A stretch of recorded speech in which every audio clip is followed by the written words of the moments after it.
Alô, alô, boa tarde, salve, salve Brasil, gente, Minas no ar a partir de agora com as principais notícias, eu falo todo dia, não me canso de repetir, de Belo Horizonte, região metropolitana e de todo o estado. E no programa de hoje, atenção, hein? Vamos falar que 2 homens foram presos suspeitos de pedofilia. Ontem já contamos um caso aqui e hoje tem mais um.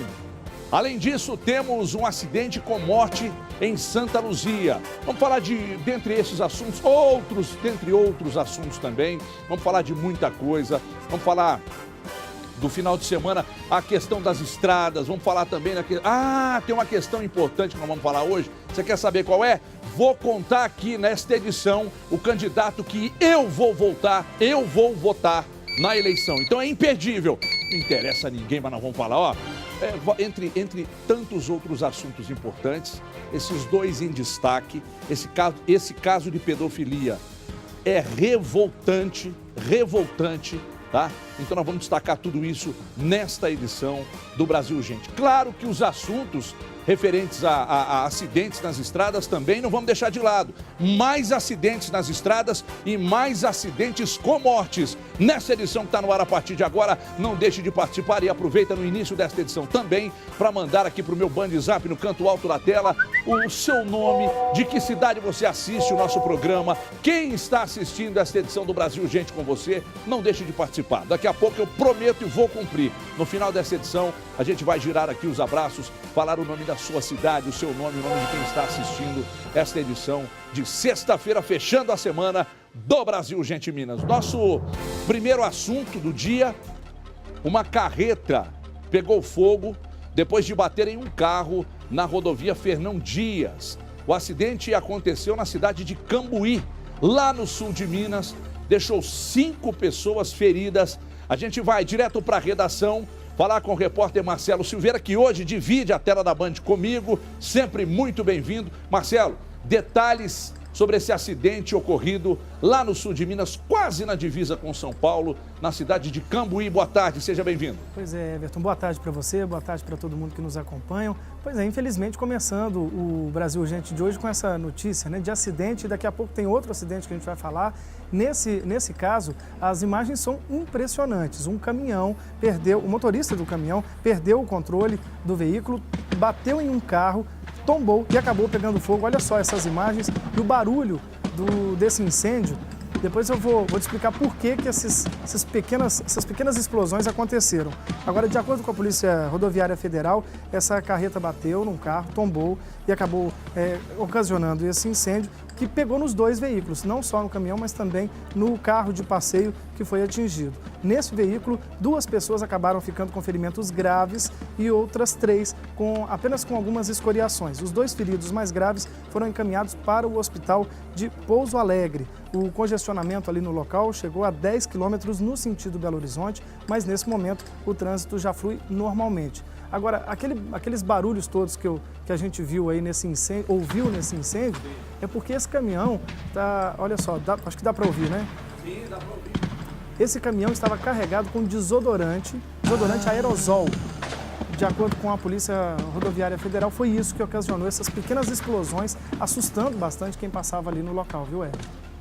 Então vamos lá. Então isso aí passa uma ideia, Marcelo, sobre a importância do cuidado com desodorante aerosol até em casa. É verdade. Porque as pessoas dizem, aliás, ninguém diz, no frasco de desodorante vem escrito em letras garrafais, não fure o frasco, né?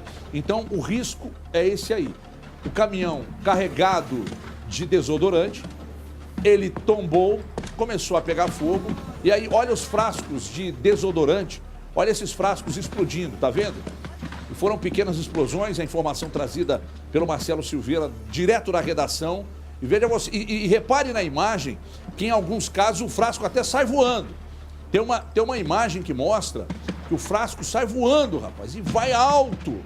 E pequenas explosões também acontecem. Aí, ó, ao lado, aí vocês viram no asfalto, sobre o asfalto, que alguns frascos também, eles começam a explodir, naturalmente, pela alta temperatura, né? Olha lá, um explodiu e aí caiu.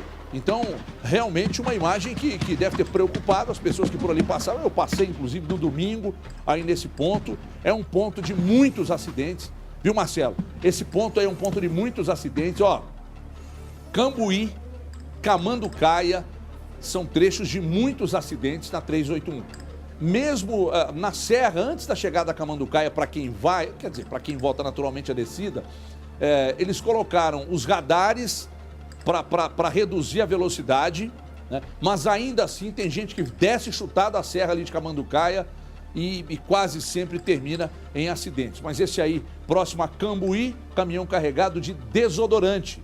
E as pequenas explosões chamando a atenção. É a primeira notícia, é o primeiro destaque nesta edição do Brasil Gente de sexta-feira. Marcelão, daqui a pouco eu te chamo aí da redação, que nós temos muito mais destaques. Olha, são notícias não menos importantes nesta edição do Brasil Gente, no ar a partir de agora. Faíscas, preste atenção, hein?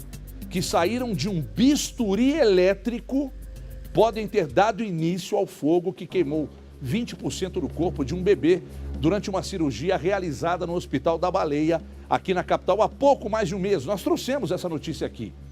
Caberá à vigilância sanitária analisar o laudo feito pelo Hospital da Baleia. Nós mostramos esse assunto aqui no Brasil Gente.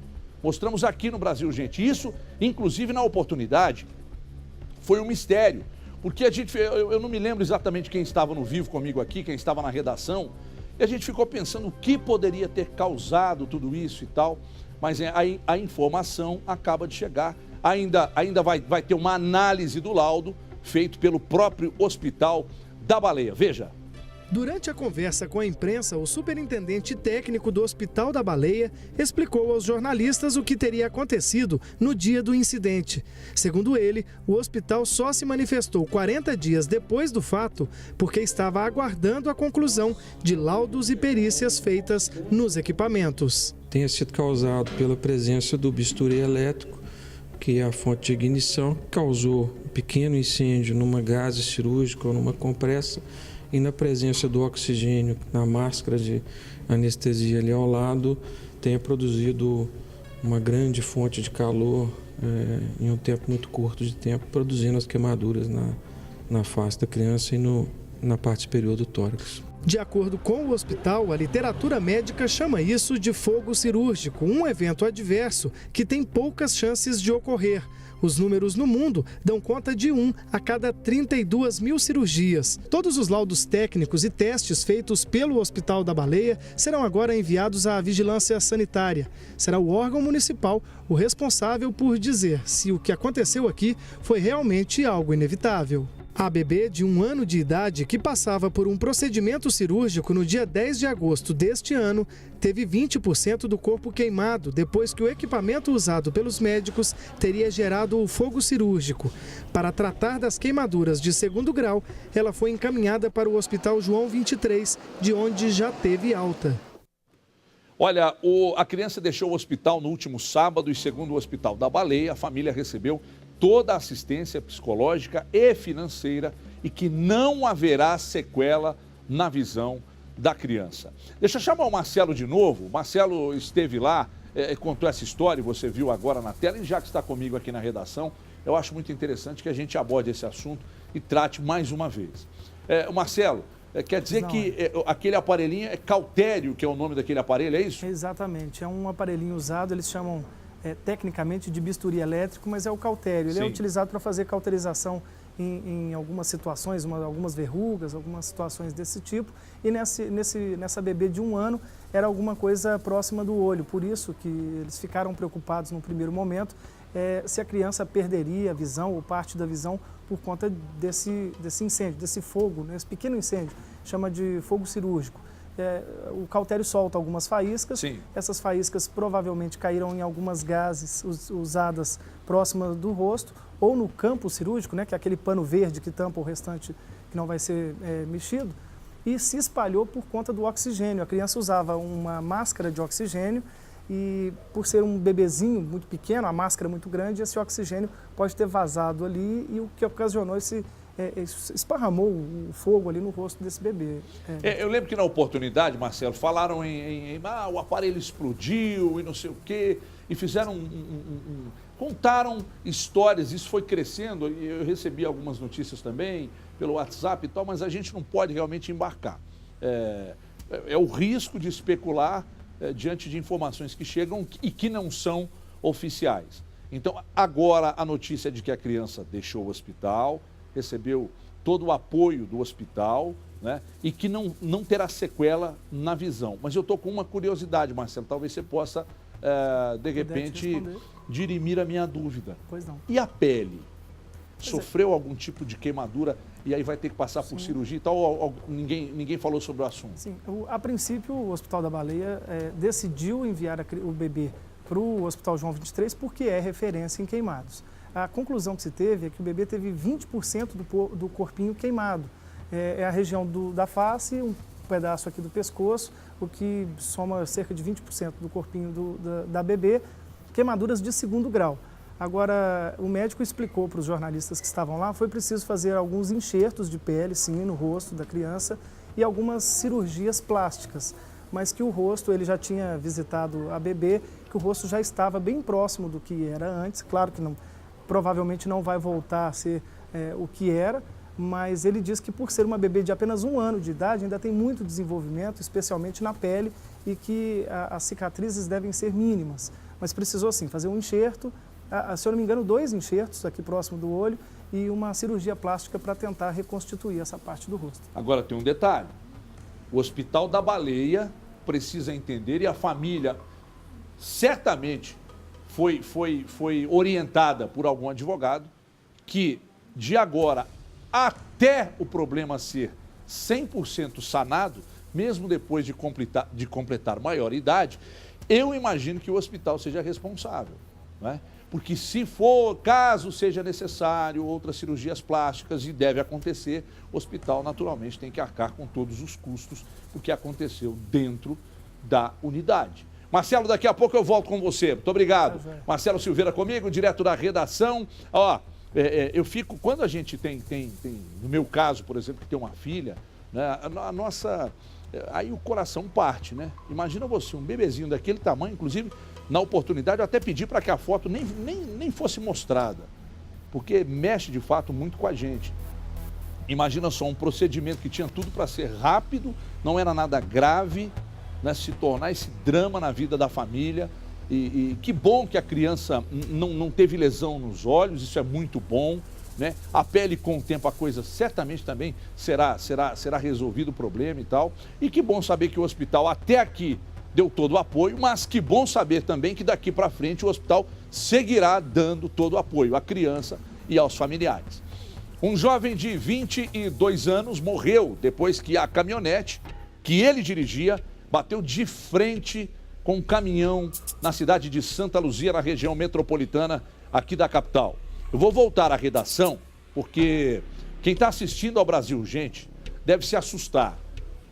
Praticamente todos os dias, um novo caso de acidentes nas estradas, mais um caso que termina com morte, Marcelo. Exatamente. A gente falou de um acidente agora há pouco, né? O caso do caminhão lá no sul de Minas, que pegou fogo, por sorte, por lá apenas feridos, mas dessa vez, infelizmente, um jovem de 22 anos acabou morrendo na Avenida Beira Rio, que fica no bairro Imperial, ali na cidade de Santa Luzia. Olha só as imagens, Everton, o caminhão, como é que ficou, a caminhonete, como é que ficou em meio ao caminhão. Olha, ficou um amontoado de ferro. Os bombeiros foram chamados, inclusive, para retirar a vítima, o corpo da vítima. O rapaz acabou morrendo na hora, mas os bombeiros precisaram ser acionados para desencarcerar o corpo da vítima de dentro dessa caminhonete. Não dá nem para perceber que é uma caminhonete, né? Não sei se você consegue definir, mas nesse acidente a pancada foi tão forte que esse carro acabou ficando nessa situação. Agora, a perícia esteve no local, fez todo o trabalho por ali, porque as causas desse acidente ainda são desconhecidas. A perícia que deve ficar pronta dentro de 30 dias, é que vai dizer o que exatamente aconteceu. aquilo que a gente fala, se passou mal, se foi imprudente, se aconteceu algum fato adverso ali, o que teria ocorrido, né? Ô Marcelo, me chama a atenção, salvo engano, uma caminhonete bem velha, né? Parece. Um modelo antigo, fala bem velha não, um modelo bem antigo. Sim, pela coloração também, né? Pelo menos aparenta ser um modelo antigo. Bom, sem querer especular sobre o fato, mas tempo chuvoso, pista molhada, pode ser uma das hipóteses. De repente pode ter perdido o freio, né? A gente não sabe como andava a manutenção, mas nota-se que é uma caminhonete bem velha, bem antiga, né? Nada justifica a gente ficar aqui especulando, mas pode ter sido uma dessas causas aí, pode ter sido a principal por ter ocasionado esse acidente. E aí, lamentavelmente, mais um acidente com morte e a estatística só cresce. A revisão independentemente do... Viu? Ó, atenção, ei, Chiu, você de casa, atenção. Independentemente da idade do seu carro, não interessa se o carro é mais novo, não interessa se o carro é mais... Todo carro precisa, naturalmente, de fazer a manutenção, principalmente você que roda todos os dias, você que pega a estrada, manutenção. Importante sempre ver os freios, né? Óleo de motor, né?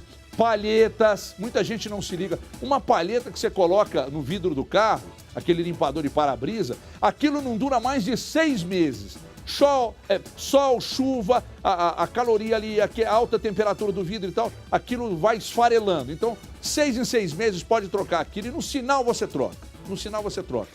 A questão do freio, fundamental. Pneus, fundamental.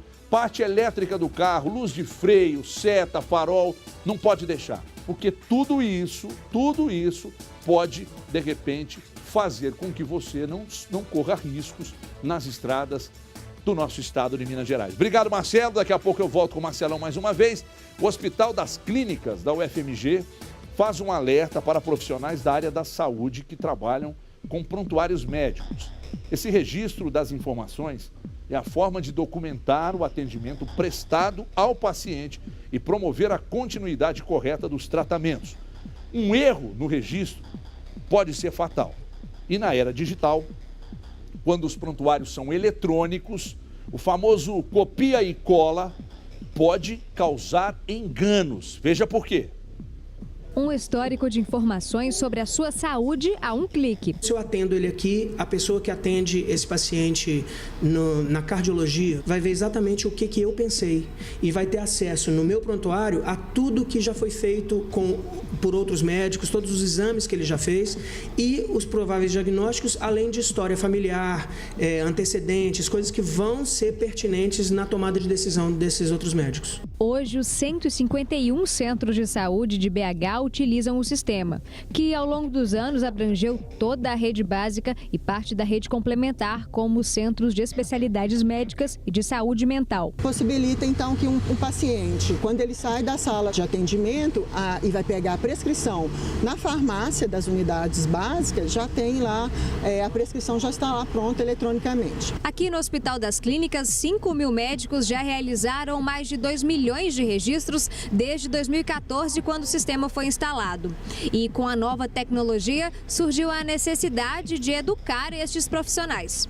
Por isso, o hospital criou uma campanha para conscientizar quem realiza o prontuário eletrônico. É que se antes os problemas dos prontuários de papel eram as letras ilegíveis e a dificuldade de acesso, hoje as abreviações muito utilizadas na internet e a facilidade para copiar e colar uma informação podem trazer danos ao paciente. Um dado anotado de forma equivocada pode levar a erros no cuidado, de gravidade variável, né? Desde pequenos erros até grandes erros que podem colocar em risco a vida de um paciente.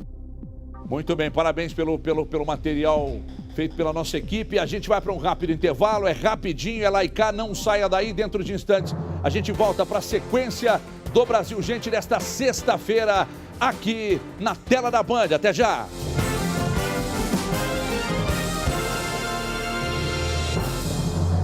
Estamos de volta com o Brasil Gente Minas na tela da Band. Ontem eu precisava ter mandado esses abraços aqui, mas eu esqueci. Então vou mandar hoje. Eu quero mandar um abraço especial, mas muito especial, para o Felício. Quem é o Felício? Ele é cabeleireiro lá no conjunto Átila de Paiva, no Barreiro. Está pedindo abraço aqui, diz que assiste todos os dias o Brasil Urgente, que gosta muito do nosso trabalho. Muito obrigado aí, Felício, cabeleireiro lá no conjunto Átila de Paiva, no Barreiro. Muito obrigado pela audiência. E eu fiquei sabendo que vocês ligam a televisão aí, só desliga quando acaba a programação da Band. Não, só na hora que vai dormir. Então, obrigado pela audiência. Valeu demais. Pessoal, eu tenho uma dica para você que fica aí esperando na linha. Horas e horas para pedir o gás. Sabia que a Super Gasbras tem um aplicativo para você nunca mais precisar ligar quando o botijão estiver no fim? E que te oferece descontos exclusivos, você sabia? Não! Então agora vai saber, porque pelo app o botijão chega aí na sua casa rapidinho. E tem mais, hein? Dá para saber quanto você vai pagar antes de confirmar o pedido e até o nome da pessoa que vai te entregar. Mas não para por aí não. Escuta essa. Tá rolando uma mega promoção e tanto faz se é a sua primeira compra ou não. Usando o cupom Adoro Desconto, o cupom chama-se Adoro Desconto. Por lá, você tem R$10 de desconto no seu pedido. Agora que você já sabe de tudo, abre o aplicativo Super Gasbras e corre para pedir o seu gás. Essa promoção só vale até o dia 2 de outubro, não vai perder a oportunidade. Aplicativo app Super Gasbras. Baixou, pediu, rastreou, chegou, baixa aí o app da Super Gasbras. Deixa eu dar sequência aqui ao Brasil Urgente, são 4 horas 43 minutos, 4h43 é a hora oficial do Brasil. 2 homens são presos durante uma operação da Polícia Federal de combate à pedofilia. As ações da polícia aconteceram em Belo Horizonte e Contagem. Eu vou voltar à redação, porque o Marcelo Silveira tem mais informações sobre esse caso e sempre que vem esse assunto aqui, Marcelo, eu fico realmente... Isso me dá asco esse tipo de assunto. É de ficar revoltado. Revoltadíssimo. Me conta detalhes, Marcelo. Pois é, essa operação, como você bem disse, foi feita pela Polícia Federal aqui em Minas Gerais e foi deflagrada na manhã de hoje. Por aqui na região metropolitana e também na capital, eles prenderam 2 pessoas. Em Belo Horizonte, foi um músico de 21 anos e em Contagem, aqui na Grande BH, foi um operador de produção de 34 anos. Segundo a polícia, eles armazenavam fotos e vídeos com conteúdo de abuso sexual infantil, que foram encontradas em um computador e também em um aparelho celular. Os 2 casos tiveram como base as investigações já realizadas pela Polícia Federal para coibir crimes de pornografia infantil na internet, indicando o compartilhamento desse tipo de arquivo por meio de aplicativos e também por meio de rede de computadores. Essa é a 3ª fase da operação, Everton, chamada de Cantinho do Pensamento, que tem a finalidade de combater o armazenamento e também o compartilhamento de material pornográfico infanto-juvenil. Estes 2 homens foram encaminhados para a penitenciária Nelson Hungria, que fica aqui na região metropolitana de Belo Horizonte, onde vão permanecer à disposição da Justiça. A pena para esse tipo de crime é de até 6 anos de prisão, se eles forem condenados, viu?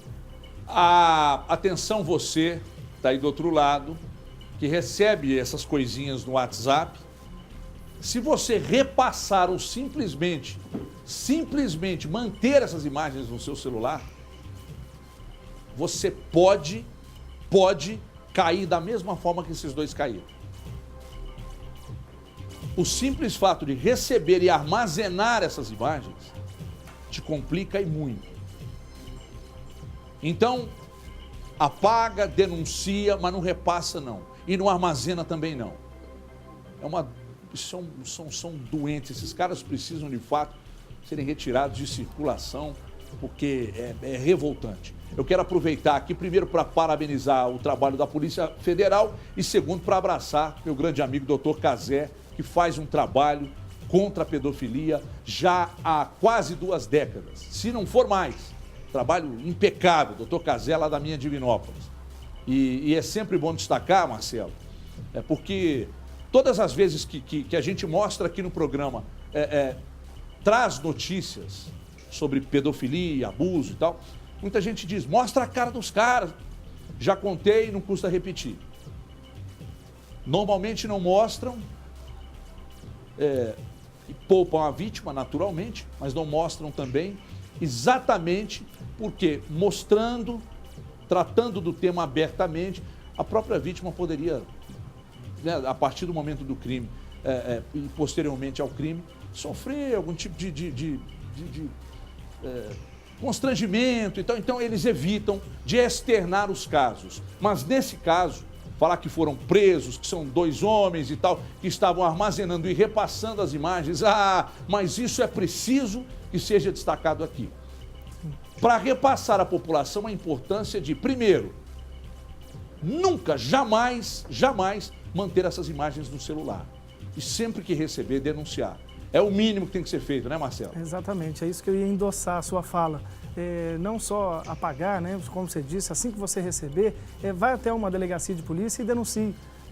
Às vezes o telefone que te mandou é de um amigo, de um conhecido, e ele vai saber quem mandou para ele, e assim consegue chegar até a pessoa que tirou a foto, que armazenou isso primeiro para depois distribuir. É bom que você ajude a polícia nesse sentido, porque só assim a gente consegue, se não acabar, pelo menos diminuir bastante esse número de crimes desse tipo, né? Exatamente. Vamos trazer, nossa produção vai trabalhar em breve, vamos trazer o doutor Cazé aqui para a gente conversar mais sobre esse assunto, que é importante a gente sempre discutir esse assunto aqui. Obrigado, Marcelo. Já você volta comigo. São 4h48, 4h48 é a hora oficial do Brasil. Sexta-feira, fechando mais uma semana com o Brasil Gente na tela da Band.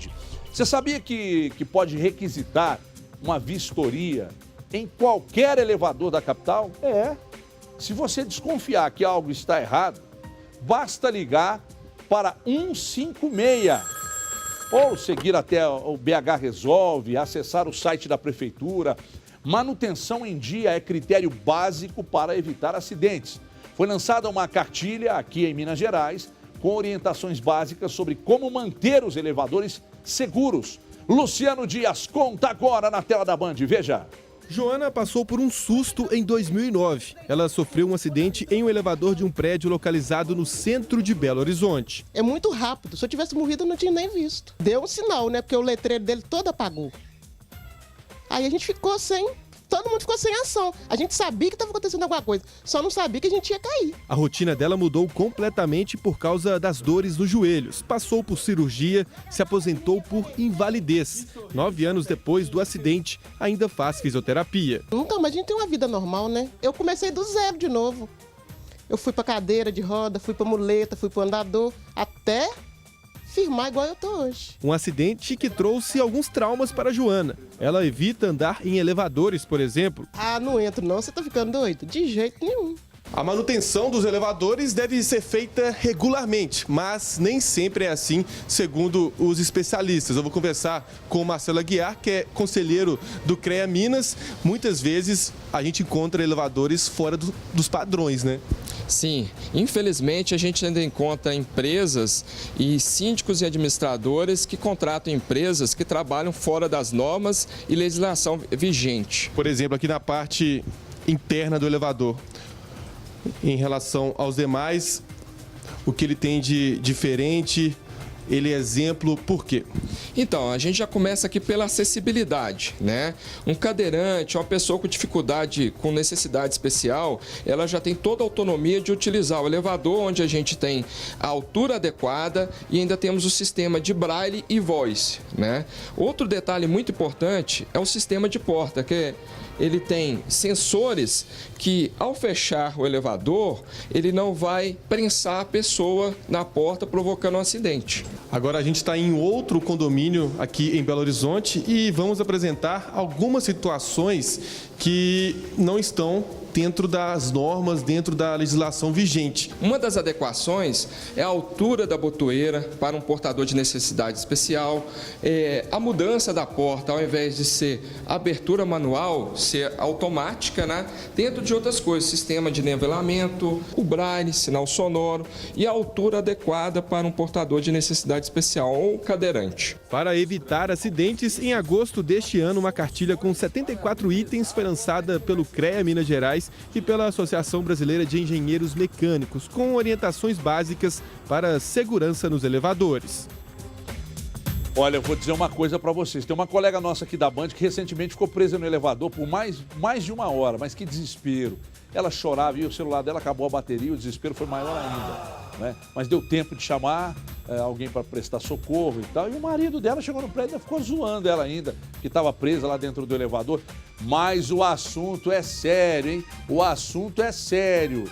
Manutenção tem que estar em dia. E você viu no início, antes de chamar a matéria do Luciano Dias, que você pode denunciar no elevador, mesmo que não seja no prédio que você mora, pode ser numa repartição pública, num prédio lá, você vai no médico, pegou o elevador, viu que tá dando uns... Pô, tá estranho isso aqui. Liga 156 e pede a manutenção, ok?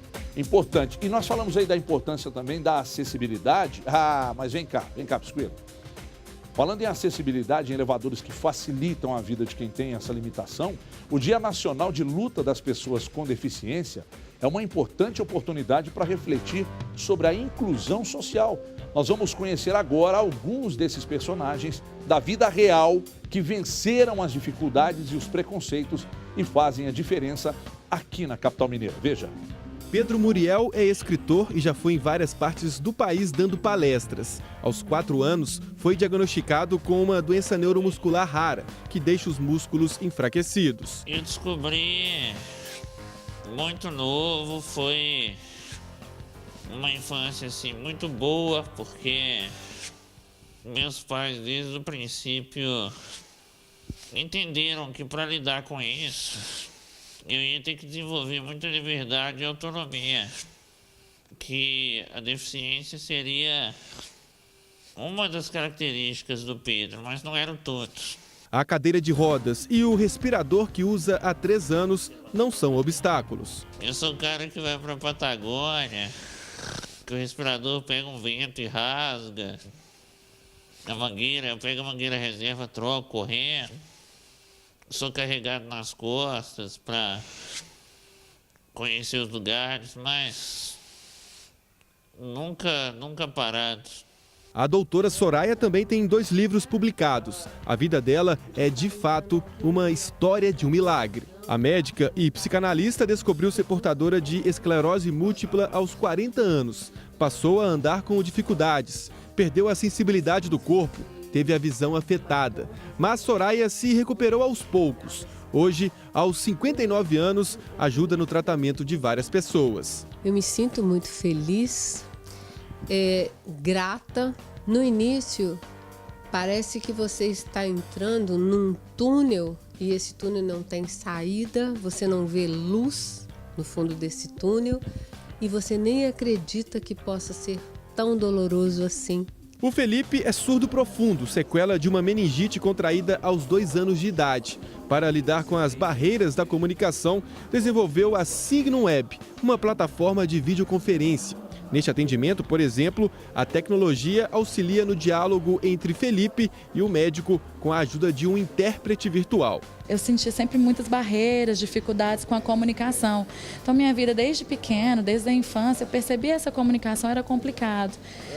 Logo depois, na juventude, eu estudei na PUC, Sistema de Informação, comecei a estudar. E aí pensei nessa ideia de criar uma plataforma que pudesse ajudar os surdos com acessibilidade. E daí veio a ideia da Signum Web. De acordo com o IBGE, mais de 45 milhões de pessoas no Brasil apresentam algum tipo de deficiência. Isso equivale a 25% da população.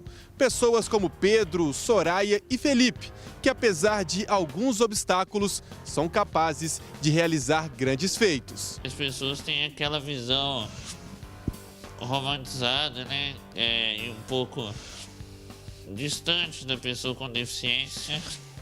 Mas eu acho que a maior parte de nós não quer ser chamado de guerreiros, de exemplo de superação, exemplo de vida. A gente quer uma vida normal, a gente quer ter acesso à cidade, a gente quer viajar, ter acesso à cultura, à educação. A gente quer ter o direito de viver mesmo, viver de forma plena. E falta muito respeito, né? Quem tem deficiência, quando, por exemplo, você roda pela cidade e começa a observar a dificuldade, né, para eles transitarem, né? É muito complicado. Quando você vai, por exemplo, fazer uma obra e aí exige que você faça todo o processo de acessibilidade, né, por vezes você fica meio irritado. Pô, mas tem que fazer isso? Tem que fazer isso. Nem todo mundo é que nem você.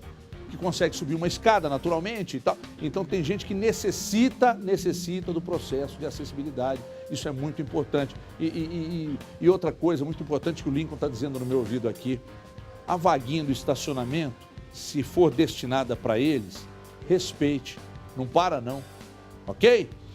Olha só, participe do nosso Brasil, gente, Minas, no início desta edição eu falei, manda para mim seu nome, a cidade que você está acompanhando o nosso programa, manda para cá daqui a pouco, para o nosso Banizap, tá aqui no canto alto da tela, daqui a pouco a gente vai girar e mandar abraços, vamos registrar o seu nome, a cidade de onde você assiste ao Brasil, gente, mas tudo isso na volta do intervalo, aqui na tela da Band, intervalo rápido, lá e cá, não saia daí, daqui a pouco tem mais.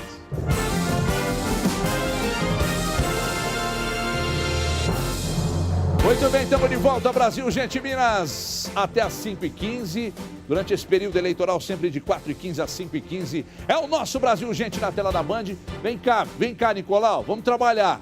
O prefeito e o vice-prefeito de Ipatinga, no Vale do Aço, tiveram seus mandatos cassados. Eu vou para a redação mais uma vez falar com Marcelo Silveira, o caçador de mandatos. Alô, Marcelo. Mas Ipatinga agora azedou a garapa lá do prefeito e do vice também. Marcelo, os caras tomaram posse recentemente, pô. Exatamente, esse aqui é o problema. Tem 3 meses que os caras tomaram posse e eu não sou o caçador de ninguém, não. Quem é a justiça? É o Tribunal Regional Eleitoral, o juiz lá de Ipatinga que entendeu que o prefeito cometeu abuso de poder econômico e político durante o período em que assumiu a prefeitura, ou seja, após as eleições suplementares que foram realizadas em junho deste ano. O Nardélio Rocha de Oliveira, do MDB, e o vice Célio Aleixo, também do MDB, ainda podem recorrer. Essa decisão ainda cabe recurso, mas a Prefeitura de Ipatinga, Everton, afirma que ainda não foi notificada oficialmente da cassação desses mandatos. Um outro fato interessante é que o Nardélio fica inelegível por 8 anos, porque, segundo o tribunal, os atos abusivos foram praticados somente por ele. O caso do Célio, que é o vice, ele ficou entendido, a justiça entendeu que ele se beneficiou desses abusos e, por isso, teve o diploma de vice cassado. Portanto, só o Nardélio, que foi quem promoveu essa situação toda, é quem vai ter, além da cassação do mandato, ele também vai ser inelegível, ou seja, não pode nem se candidatar nos próximos 8 anos. Viu? Você sabe que eu penso, Marcelo, que não deveria ter essa condicional. Ah, você vai ficar inelegível por 8 anos, mas depois você volta. Para mim tinha que... já era. Banido. Foi condenado? Foi. Não entra mais, meu querido. Vai trabalhar, vai fazer outra coisa na vida, porque disso aqui você não vive mais. Você que entende de futebol, no futebol tem isso, né? Banir do esporte, dependendo da situação, o pessoal vai banir o cara do esporte. Dependendo da situação, principalmente quando está relacionado a doping, dependendo da situação... Ele é banido do esporte. Exatamente. Por que não banir da política? É uma boa ideia. Espera 8 anos, rapidinho, passa muito rápido. É verdade. Mandato de senador, por exemplo, dura 8 anos, ou seja... Exatamente. Na próxima já pode... Rapidamente já poderia se tentar a reeleição, mas não dá, né? Exatamente. Então tinha que banir de vez, tirar de circulação. Principalmente porque em 3 meses ele já... Não deu tempo nem de esquentar a cadeira do prefeito. Exatamente. Obrigado, Marcelo. Vamos nós assumir lá a prefeitura de Ipatinga e levar o progresso àquela região. Deixa eu, daqui a pouco... Não, Marcelão já era, né? O Marcelão não volta comigo mais. Muito obrigado ao Marcelo. Bom final de semana para você, meu garoto. Deixa eu seguir para cá. Há 16 dias das eleições, muitos eleitores ainda não decidiram em quem votar. Mas tem ainda quem não sabe o que fazem os deputados federais, estaduais e os senadores, então. Ai, meu Deus, eu não sei o que eles fazem. Pelo que eu sei, não fazem nada. Antes de votar, é preciso entender quais são as funções que cada um deverá assumir a partir de agora, quando você escolher o seu candidato. Marcelo Silveira conta agora na tela da Band. É importante você acompanhar. Veja. Este ano, os eleitores escolherão deputados estaduais, federais, senadores, governadores e presidente. Mas será que os cidadãos sabem quais as atividades que eles exercem? Eu acho que deputado estadual legisla para o estado, né? Então, tá lá numa função mais de propor leis, de gerenciar as leis, fazer essa gestão no nível mais estadual. E o federal, eu acho que faz isso no nível mais nacional. A função do deputado federal seria, eu não sei te informar exatamente qual seria exatamente. Do governador é tranquilo? Do governador, sim, governar o estado, certo? Presidente? Presidente do Brasil, no caso. Deputado estadual são resoluções em nível de estado, eles ficam na Assembleia Legislativa aqui em BH, e deputado federal são projetos de lei nível nacional, né? E ficam na Câmara dos Deputados lá em Brasília. Fomos à sede do TRE de Minas Gerais para ajudar a esclarecer estas dúvidas, começando pelas atividades dos deputados estaduais e federais. A função principal dos deputados é fazer leis. Além disso, eles também fiscalizam, dentro do seu feixe de competências, a atuação dos órgãos também do Poder Executivo. De um lado do Congresso Nacional estão os deputados, que trabalham representando de forma proporcional o povo e são eleitos para mandatos de 4 anos. E do outro lado estão os senadores, que atuam representando cada estado da federação por pelo menos 8 anos. Para entender as funções de um senador, é preciso saber que o Brasil tem um sistema bicameral, ou seja, com 2 câmaras legislativas no âmbito federal. Nos 2 casos, não há limites de mandatos consecutivos e ambos trabalham elaborando leis e fiscalizando o Poder Executivo. Mas os senadores ainda têm outras atribuições. O Senado ele tem diversas competências ligadas a realizar esse equilíbrio entre os 3 poderes, atuando, por exemplo, na aprovação de ministros do STF, de Procurador-Geral da República. Ele atua ali, como nós vimos, no julgamento do processo de impeachment. Já os governadores e o presidente são os que executam as leis.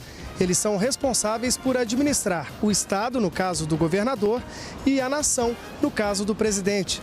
O chefe nacional do Executivo também é responsável por manter a relação do Brasil com outros países. Outra coisa que muita gente também não sabe é que, diferentemente dos majoritários, os cargos de deputados estaduais e federais não pertencem aos candidatos, e sim aos partidos políticos. Não sabia, me impressionou e não vejo como algo positivo. Eu vou votar no certo candidato, e depois ele faz uma coligação lá com outro partido, aí eu já vou ficar chateado com o cara. Porra, o cara, eu confiei nele e agora ele está indo num partido que eu não gosto. É muito importante que a gente tenha, sim, atenção para analisar o partido em que a pessoa está, até para perceber isso, né? Se ela entra também em muita rota de colisão com a diretriz do partido, a tendência é que cedo ou tarde ela saia.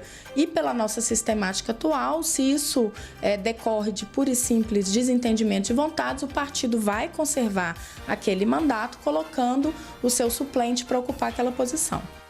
Há uma preocupação muito grande, uma discussão muito grande sobre o voto para presidente, né? Mas não é só ele que vai acontecer nas próximas eleições, não. Então é importante que você mentalize, escolha muito bem quem vai te representar também no Congresso. O assunto política povoa as rodas de conversas entre amigos e domina as redes sociais. Isso há mais de um mês, aliás, já faz mais de ano também, né? O problema é quando ele se torna um motivo para desentendimentos e até inimizades. Estamos em uma grande onda de inflexibilidade, disputa entre qual candidato é melhor e todo mundo querendo convencer o outro e tal. E é bom ficar atento quanto aos excessos na internet, já que é proibido postagens no intuito de sondar a preferência do eleitorado nas redes sociais. Não sabia? Vai saber mais detalhes agora. Atenção. Qual que é o assunto, na sua opinião, que está sendo mais discutido entre amigos ultimamente, também na internet? Política. Ultimamente é política, né? Política. É política, então é o que mais tem se falando com certeza em todos os lugares, é a política. É o que mostram pesquisas da UFMG em conjunto com a PUC Minas, que analisam grupos públicos do WhatsApp e detectam a predominância do debate político como postagem massiva de conteúdo. Comparando grupos públicos políticos e não políticos do WhatsApp, constatou-se que nos grupos onde se fala sobre o tema, a movimentação de mensagens tende a ser maior. O problema é quando a questão se torna pessoal, simplesmente por discordância de opiniões quanto ao seu candidato. Perder amigo não, mas a gente começa a criar aqueles atritos e tal, começar a duvidar das reais intenções da amizade, até com família mesmo. Eu sou da paz, eu comento, mas eu não aprofundo muito na questão de cada candidato. Deve discutir sim sobre política, mas não deixar de forma pessoal, né? Enquetes e sondagens sobre as eleições 2018 estão proibidas desde o dia 20 de julho deste ano. De acordo com o Tribunal Superior Eleitoral, essas pesquisas de opinião pública não obedecem às disposições previstas e às determinações legais. Quem descumprir a lei pode pagar uma multa. A proibição esse ano das enquetes é uma tentativa, né, da Justiça Eleitoral de só deixar divulgar informações sobre corrida eleitoral em pesquisas registradas nas quais você pode verificar a questão técnica, o apuro feito e tal. Este professor faz bastante uso de redes sociais para postar sobre política na internet. Segundo ele, 90% do que publica é sobre o pleito de 2018. Mas o tema já lhe custou inimizades. E aí a gente quase saiu no tapa, o clima esquentou bastante e hoje a gente não tem mais amizade. Terminou ali, excluir de redes sociais e acabou a amizade. O valor que você dá ao seu candidato pode iniciar um desentendimento. Como hoje as pessoas têm mais fácil acesso para se expressar, inclusive nas redes sociais, a gente fica um pouco assustado com a evidência, né, grande dessas paixões, né, desmedidas. Mas de qualquer forma, eu sempre brinco com meus amigos, olha, a amizade é muito mais valiosa que um candidato que você mal conhece, né? De grupo de WhatsApp, começou a resenha de onde eu moro, tem um grupo lá no condomínio, lá eu entrei, quando eu vi que, eu falei, tchau, Zezé, quero nem saber. Vamos embora, meu povo, mas antes eu quero falar com você, quem é que tá ligado do interior do estado, o Hamilton Barbosa tá com a família em Montes Claros, o Hudson tá em Varginha, Marlene de Três Marias, TT Alvim de Juiz de Fora, o Anderson de Governador Valadares, o Wallace de Mateus Leme, Geraldo de Divinópolis da região metropolitana, William de Contagem, o Paulo Divino de Vespasiano, Roberto Robson de Betim, a Mônica Moreira de Nova Lima, Vandeilza de Ibirité, Charleston de Igarapé também, o José de Jesus de São Joaquim de Bicas, a Rosângela de Sabará, a Natiele de Ribeirão das Neves, o Mário Lúcio de Santa Luzia. Ô, Datena, segura aí, de Santa Luzia. Ô, Datena, segura aí, de Santa Luzia. Vamos embora, meu povo. Datena na tela da Band, a partir de agora, notícias de São Paulo e do Brasil. Resgate em represa de São Paulo. Bombeiros encontram criança afogada. Destaque agora na tela da Band. José Luiz Datena, vem aí o melhor do Brasil. Até segunda, um abraço, bom final de semana.